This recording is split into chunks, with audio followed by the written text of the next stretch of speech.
Chers amis téléspectateurs, bien le bonjour dans cette nouvelle édition du débat de l'actualité et qui consacre son dossier pour l'actualité de la semaine qui est les agressions de l'entité sioniste sur Al-Quds et le dossier palestinien. Dans des lettres envoyées mardi au secrétaire général des Nations Unies, Antonio Guterres, au président du Conseil de sécurité présidé par la Grande-Bretagne et au président de l'Assemblée générale de l'ONU concernant les agressions sionistes continues dans les territoires palestiniens. Riyad Mansour, le représentant de l'État palestinien à l'ONU, a appelé le Conseil de sécurité à surmonter la longue paralysie liée à la question palestinienne, à travailler sans délai pour remplir ses obligations conformément à toutes les résolutions et chartes internationales pertinentes.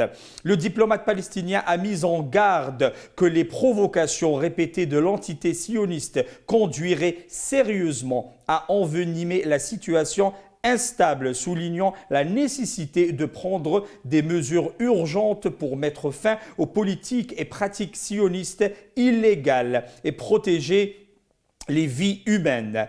Le message du président aussi algérien en soutien de la question palestinienne a été plus que clair. Le peuple palestinien, a dit le président, n'est pas seul et la cause palestinienne qu'il défende est également l'affaire de l'Algérie, l'affaire du monde arabe et de tous les défenseurs de la liberté. Un message qui a été adressé et qui s'adresse à toutes les parties, pas seulement au secrétaire général des Nations Unies, renouvelé et qui renouvelle l'appel de l'Algérie et le président algérien à s'adresser à la mission permanente de l'observation de l'Organisation de la coopération islamique OCI auprès de l'ONU à New York pour tenir une réunion du comité d'Al-Quds en vue d'examiner la situation dramatique que vit la population d'Al-Quds.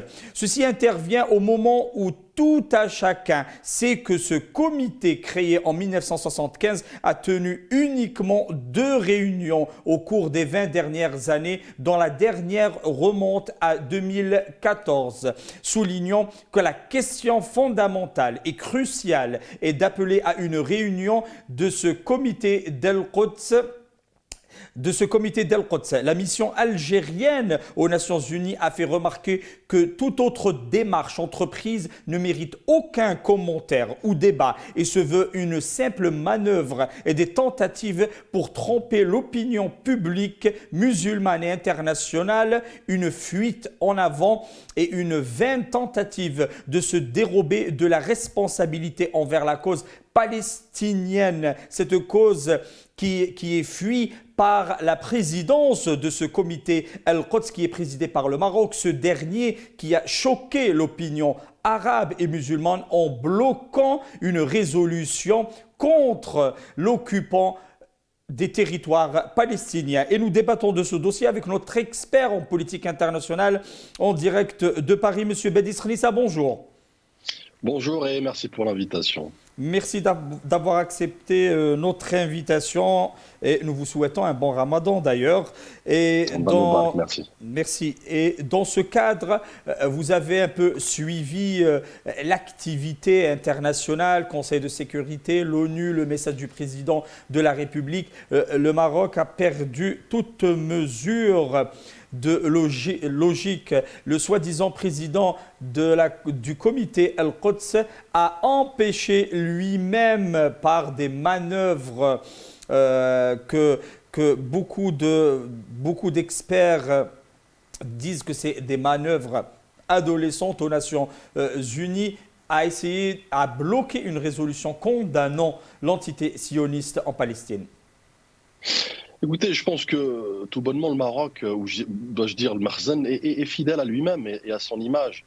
C'est-à-dire qu'il fait aujourd'hui ce qu'il sait faire de mieux, c'est-à-dire jouer les troubles faits à la solde bien évidemment de ses donneurs d'ordre, donc notamment l'entité sioniste avec laquelle il a cru tisser des liens profonds avec cette normalisation à double voire même triple trahison, c'est-à-dire d'abord la trahison envers le peuple sahraoui, envers aussi le peuple palestinien. Aujourd'hui, nous voyons les conséquences, mais également peut-être aussi au peuple tout bonnement marocain qui a été finalement sacrifié sur l'autel de certaines promesses et mirages non tenus, à savoir l'abondance, la prospérité des terres fertiles sahraouies. Donc, vous voyez bien qu'il y a véritablement en fait une situation qui est symptomatique, hein, qui est très représentative de ce que c'est le Maroc aujourd'hui et de quel rôle il jouit en tout cas dans cette équation, notamment de celle du Sahara occidental en premier lieu, mais aussi de la cause palestinienne, qui n'a pas hésité un seul moment à troquer contre, encore une fois, des promesses politiques qui sont parties avec le président lui-même,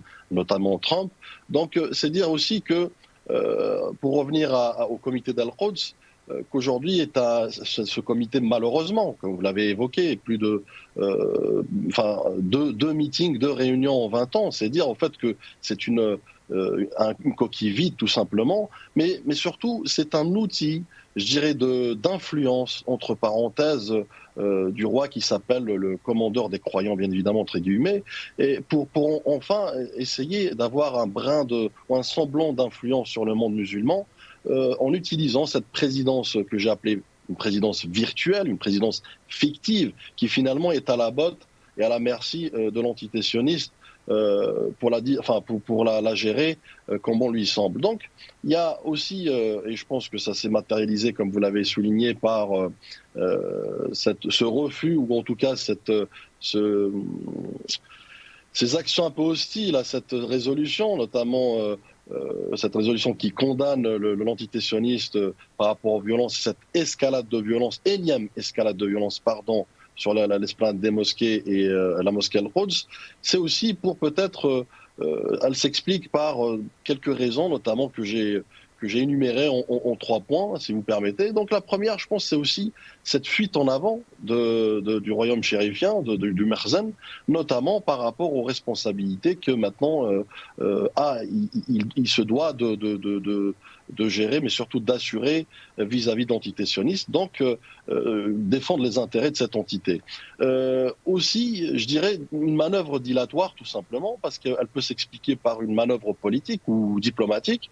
Ce qu'il faut savoir qu'aujourd'hui, l'entité sioniste en interne vit une situation où des tensions politiques et même sociales, mais surtout politiques, parce qu'il y a une espèce de déliquescence du gouvernement et de la gestion politique israélienne. Donc, ce qui fait qu'aujourd'hui, le gouvernement Naftali est au bord du gouffre, est au bord même de la division, voire même de la dissolution.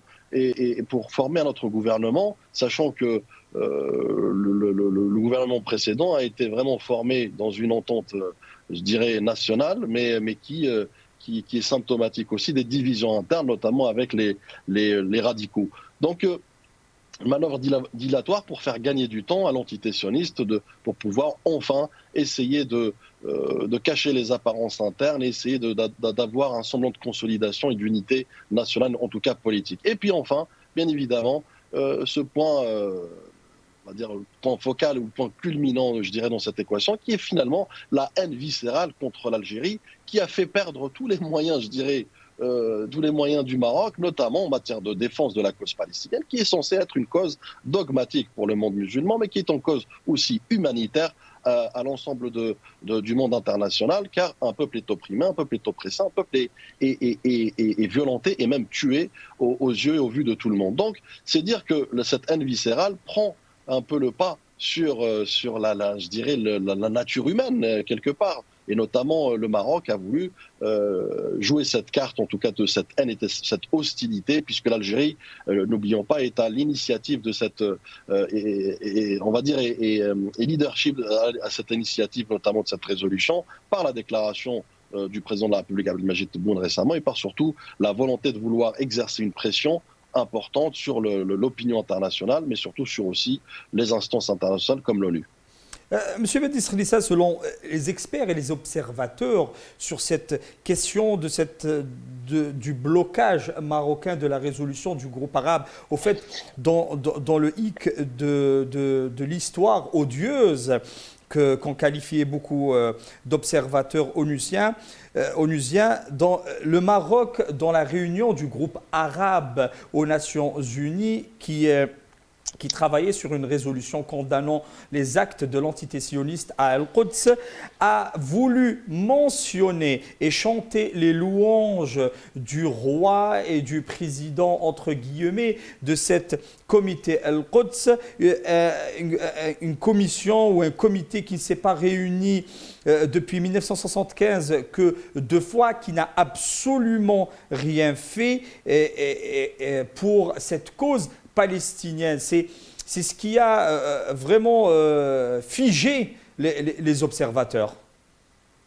Écoutez, c'est un élément très important, notamment la situation ou le statut du roi même. Enfin, le roi aujourd'hui, tout le monde le sait, c'est un secret pour personne. Il est fragilisé tant sur sa santé que aussi sur sa gestion interne, et notamment sur ces sujets. Mais il essaye, tant bien que mal en tout cas, ou le Marzen essaye de maintenir une certaine monarchie stable, surtout à l'international. Donc, qui plus est, comme j'expliquais tout à l'heure, il se donne ce statut aussi des commandeurs de croyants. Donc, c'est vous dire qu'il a une espèce de vision césariste sur l'islam, et donc, de surcroît sur le comité Al-Quds qui est censé jouer en fait un rôle de médiateur, un rôle même de défendeur du peuple palestinien, de la cause palestinienne, pour évoluer dans le bon sens. Sauf qu'aujourd'hui, il n'en est rien. Aujourd'hui, nous avons effectivement, comme j'expliquais tout à l'heure, une présidence, je dirais, opportuniste, virtuelle, qui utilise cet instrument, ce dernier instrument, je dirais, aux yeux du Marzen, pour essayer d'exercer, encore une fois, un semblant de consolidation, d'unité, un semblant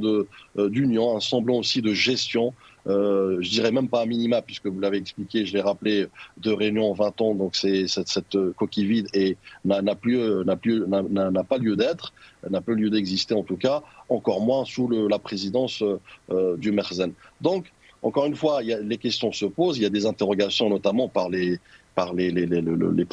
protagonistes et notamment les principaux intéressés, à savoir l'imam d'Al-Quds lui-même qui vend ce comité une espèce de désillusion, une espèce de, je dirais, d'escroquerie dogmatique et d'escroquerie morale de la part du Marzen et du royaume chérifien, et qui appelle effectivement peut-être à essayer de redresser un peu la trajectoire et de peut-être reprendre cette entité, ce comité, de la main du Marzen pour en faire enfin un outil véritablement efficace et efficient qui va dans le sens des intérêts du peuple palestinien et donc de la cause palestinienne. Donc le sujet est profond. Je pense que le sujet de fond, je dirais la résolution la plus importante dans les mois et les années à venir, et c'est ce que redoute d'ailleurs le Marzen aujourd'hui, c'est peut-être de vouloir réformer ce comité d'Al-Quds, c'est peut-être lui donner, on va dire, un statut ou un cadre beaucoup plus efficient, beaucoup plus efficace, et qui sait tenir tête quand il le faut à l'entité sioniste comme aujourd'hui. Monsieur Bédis Khnissa, dans une action diplomatique très forte et claire qui a, on va dire, qui a déshabillé le Maroc, qui se cache derrière les institutions et les groupes, que ce soit africains, arabo-musulmans, le président de la République, Abdelmajid Tebboune, a lancé un message clair pour l'ONU et toutes les institutions internationales concernant la position algérienne, pour la distinguer de toute autre position qui se cache derrière des groupes. Le message était fort, clair, et l'ensemble ou le représentant algérien à l'ONU s'est dit que tout autre agissement hors des agissements concrets sur terrain pour arrêter ces agressions ne seront que des simples discours sans résultat. Oui, écoutez, ça nous renvoie un peu sur le statut du Maroc aujourd'hui, que ce soit d'ailleurs à l'échelle nationale, mais aussi à l'échelle internationale, mais surtout internationale. Aujourd'hui, le Maroc, et bon, peut-être on pourra en parler plus dans le détail plus tard, mais essaye de faire un jeu de coulisses pour essayer de se donner une image, une crédibilité factice, je dirais, aux yeux du monde international et de l'opinion internationale. Mais encore une fois, la réalité du terrain est tout autre. Aujourd'hui, le Maroc essaie de dresser un tableau idyllique, mais la réalité est complètement à l'opposé. Donc, encore une fois, il essaye de tirer des dividendes sur une situation très virtuelle qui, aujourd'hui, encore une fois, l'a démasqué et qui tire ses origines aussi dans cette mutation du Maroc, cette mutation très, très aggravée et très inquiétante, notamment qui est partie dans les bras de l'entité sioniste d'une manière officielle, bien évidemment, parce que la normalisation était vraiment l'officialisation de cette relation incestueuse. Mais encore une fois, il essaye en tout cas de crédibiliser ce troc de la honte qu'il a pu faire avec Trump, notamment avec cette normalisation, mais auquel il ne voit pas le bout du tunnel, et surtout qu'aujourd'hui, dans lequel il est aussi confronté lui-même à des espèces de conjonctures, ou je dirais même de conjonction même des colères, notamment celle de la colère de son propre peuple, qui subit les affres de conséquences économiques, notamment du Covid, aussi de l'irresponsabilité des responsables politiques, à savoir le premier responsable, le roi lui-même, mais surtout aussi la colère contre cette normalisation qui a été faite, qui a été perçue comme une espèce d'affront contre le peuple marocain, et donc contre ses croyances profondes et son dogme qui a forgé finalement la cause palestinienne. Parfait. En tout cas, ces manœuvres qui ne semblent pas améliorer la situation sociale très délicate que nous allons parler. Mais juste avant ça, nous marquons une petite pause publicitaire et nous revenons vers vous.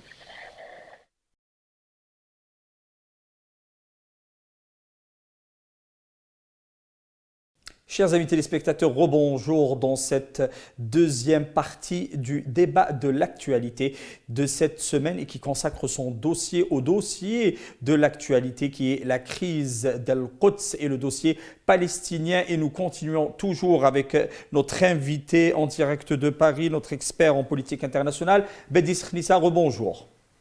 Bonjour, merci.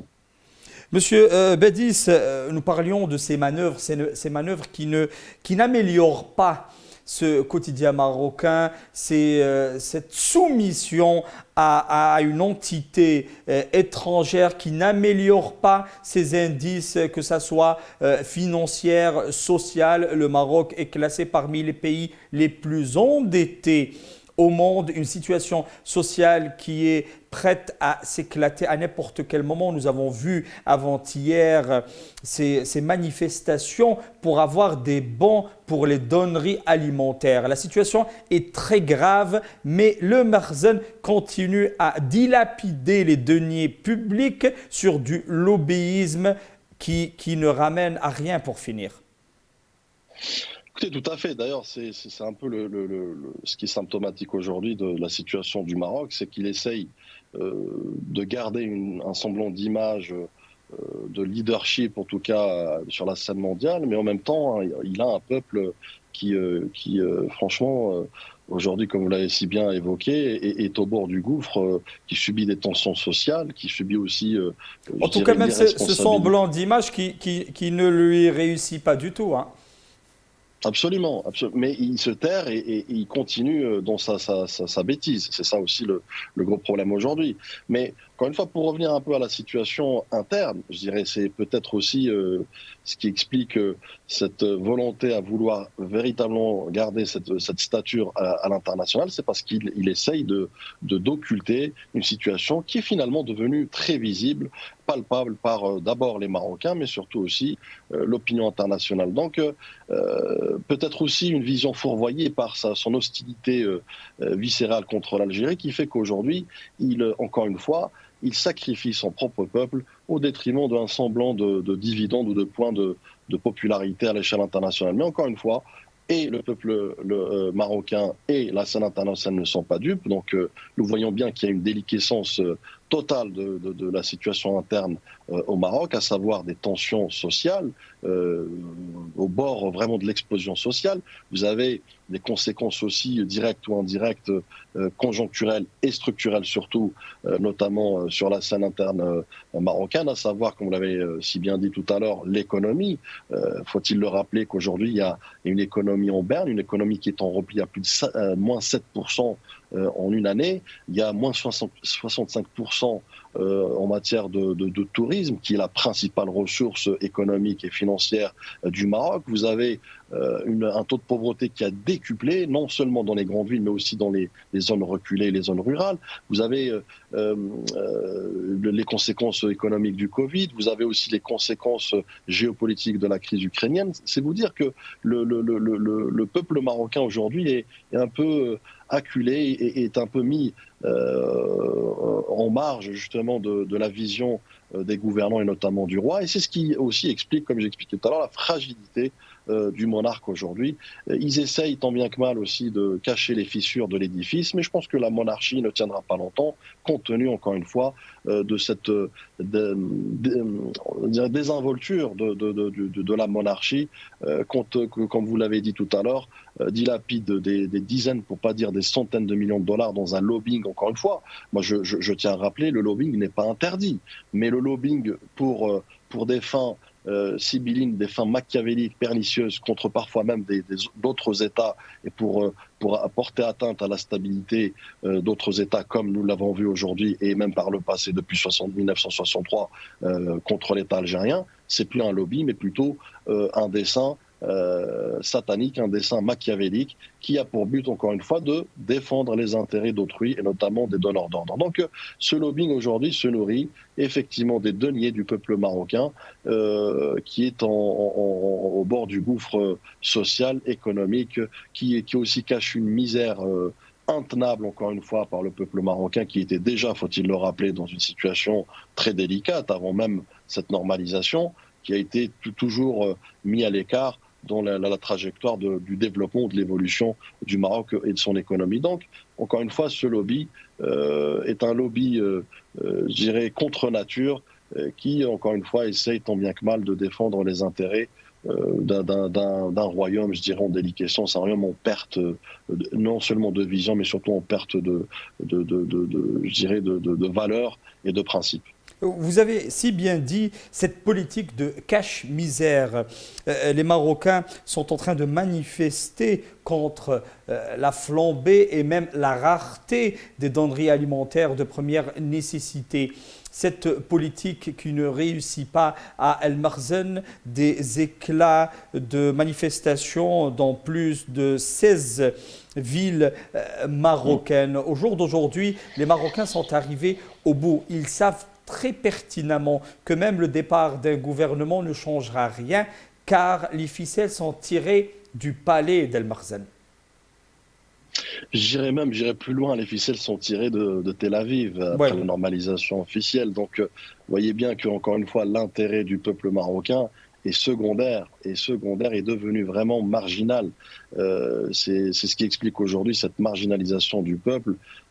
Et par contre, ça sera un peu l'arroseur arrosé, puisqu'il y aura un retournement de situation.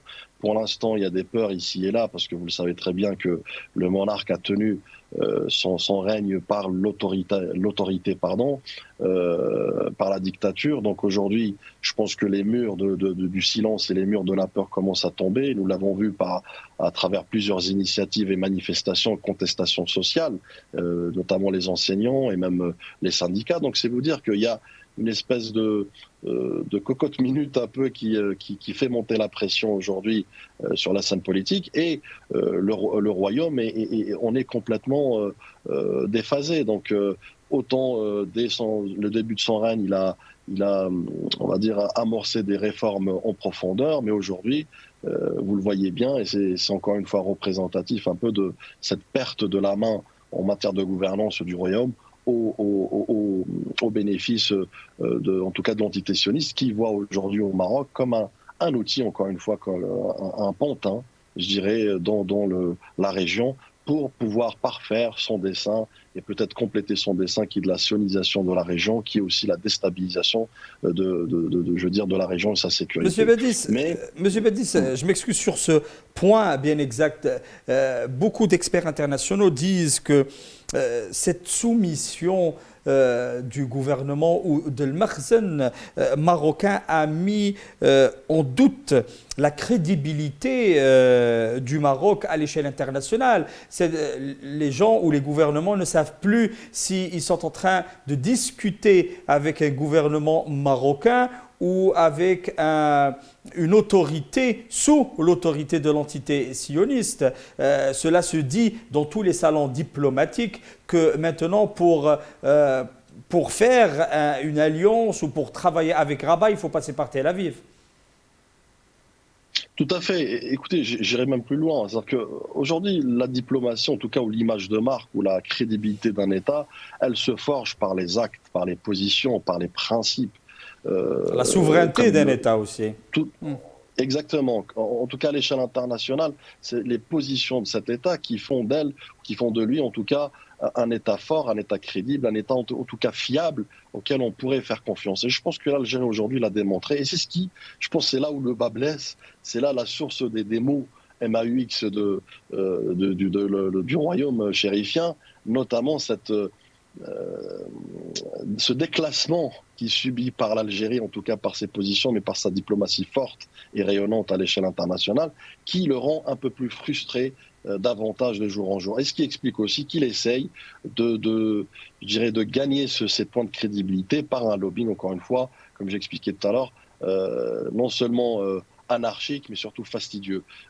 Il essaye, encore une fois, par un lobbying, et notamment l'AIPAC, qui est l'organisme américain d'influence. Il y a beaucoup de rapports qui d'ailleurs l'ont démontré récemment, d'ailleurs en 2021, un rapport américain qui plus est, qui démontrait qu'effectivement le Maroc essaye tant bien que mal de cacher cette perte de vitesse subie, en tout cas, et engendrée par un État fort qui est l'Algérien aujourd'hui, et qui est un État voisin qui plus est, auquel, encore une fois, il noue une hostilité, comme j'expliquais, inexplicable, mais surtout viscérale, et qui est devenue même démoniaque aujourd'hui. Donc, si vous voulez, le Maroc aussi peut-être aussi fragilisé par les tensions diplomatiques et son isolement aussi à l'international. N'oublions pas les tensions avec l'Allemagne, avec l'Union européenne et même avec l'Espagne. Bon, il y a eu peut-être certains réchauffements des relations, mais qui sont tout sauf anodine, puisqu'il y a une histoire aussi de gaz, une histoire aussi de tension et de pression, de moyens de pression, notamment avec Ceuta et Melilla et les frontières, donc avec l'immigration clandestine. Il y a aussi cette histoire d'arrêt immédiat d'exportation de gaz algérien vers le Maroc, aussi le détournement peut-être aussi de l'Espagne du gaz algérien vers le Maroc, qui explique aussi les tensions diplomatiques entre l'Algérie et l'Espagne. L'Algérie qui tient tête à toutes les puissances, quelles qu'elles soient, pour défendre ses intérêts. Donc le Maroc, si vous voulez, avec cet isolement, essaye tant bien que mal d'influencer. On l'a vu récemment, vraiment d'une manière très ridicule, parce qu'il a perdu tous les moyens diplomatiques. Nous avons affaire à un amateurisme vraiment, je dirais, inexpliqué de la part du Maroc, avec récemment cette déclaration, ces mensonges, je dirais, diplomatiques quant au soutien de Mistura, qui est l'envoyé spécial de l'ONU pour le Sahara occidental, vis-à-vis de la déclaration de Sanchez, le Premier ministre espagnol, qui a été finalement démenti par le porte-parole lui-même des États-Unis. Donc c'est vous dire qu'il essaye vraiment, il se terre, il se noie dans une espèce d'ineptie diplomatique que le monde entier voit, que ce soit au su et vous de tout le monde, mais surtout qui le décrédibilise au lieu de lui donner peut-être cette image ou je dirais cette force qu'il souhaite reconquérir, encore une fois, pour essayer de contrer l'Algérie, mais encore une fois, la réalité est tout autre. Sur ce, beaucoup de diplomates, même en retraite, ont conseillé même le Maroc de cesser un peu ses manœuvres, car selon leur dire, l'Algérie a les moyens de sa politique. Beaucoup d'experts, même espagnols, ont dit que le Maroc, s'il continue dans cette démarche, l'Algérie a les moyens de transformer le Maroc, de l'isoler en petite île, que ce soit de l'Afrique ou même du bassin méditerranéen, dans cette politique et surtout du Sahara occidental. L'Algérie qui est en train de gérer chaque dossier à part dans toutes ces questions, le Maroc, et nous avons vu même lors de la visite du secrétaire d'État américain Anthony Blinken en Algérie, et qui a évoqué que les États-Unis soutiennent toujours la solution des Nations Unies. Tout à fait. Écoutez, moi je pense qu'il ne faut pas comparer l'incomparable. Aujourd'hui, nous avons un Maroc qui essaye, encore une fois, de s'aligner avec l'Algérie, qui, elle, est comme encore une fois, l'a déclassée depuis quelques années déjà.